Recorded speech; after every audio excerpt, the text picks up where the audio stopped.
মিছরি আমার 6 মাস বয়সী একটা ছোট্ট পোষ্য। এখনও ভাবতে কিরম অবাক লাগে যে দেখতে দেখতে 6টা মাস হয়ে গেল ও আমার কাছে এসেছে। প্রথম যেদিন ওকে এনেছিলাম সেদিনকে ওর বয়স ছিল মাত্র 45 দিন, আর আজকে দেখতে দেখতে ওর প্রায় 6 মাস হয়েই গেল। এই 6 মাসে ও ওর অনেক সুন্দর সুন্দর মুহূর্ত আমাদেরকে উপহার হিসেবে দিয়েছে।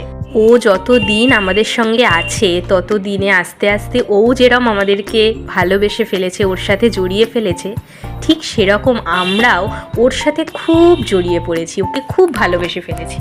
আর এই ভালোবাসাটা কিভাবে হয়েছে বলো তো? ও নিজে এত মিষ্টি সেটা তো আছেই, তাছাড়াও ওর বিহেভিয়ারগুলো এত ভালোবাসে সবাইকে, আর তাছাড়া এত প্লেফুল। ওর নিত্য নতুন বিভিন্ন ধরনের কাজ কর্ম দেখতে দেখতে আমাদের দিনটা অনায়াসেই কেটে যায় সুন্দরভাবে।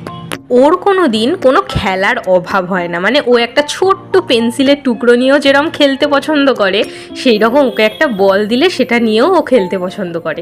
ওদের হচ্ছে শুধু ভালোবাসা দাও, একটু যত্ন দাও, তাতেই ওরা খুশি। আর সময় যদি একটু খাবার পেয়ে যায় ব্যাস, তাহলে তো আর কোনো কথাই নেই। যত বড় হচ্ছে ওর খেলাধুলোর ধরন, ওর বিভিন্ন কাজের ধরন, নিজের প্রয়োজনগুলোকে বোঝানোর ধরন, সব কিছু খুব সুন্দর পাল্টে যাচ্ছে।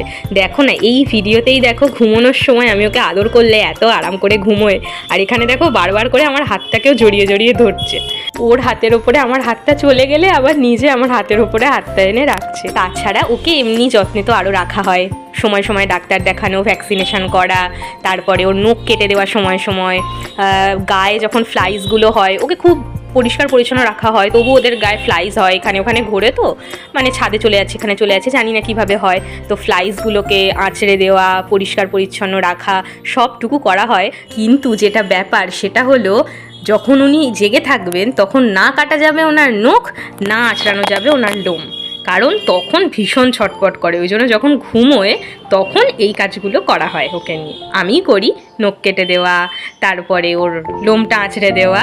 ঘুমোনোর সময়ও কিন্তু খুব ভালো বুঝতে পারে যে ওর লোম আঁচড়ানো হচ্ছে, ওর নখ কাটা হচ্ছে, কিন্তু ঘুমোনোর সময় ও এগুলো বেশ এনজয় করে, তেমন কোনো প্রবলেম তৈরি করে না। আর মজার ঘটনা আরেকটা বলি তোমাদের, ওকে যখন প্রথম আনলাম তখন আমরাই গেস করেছিলাম যে ও ছেলে।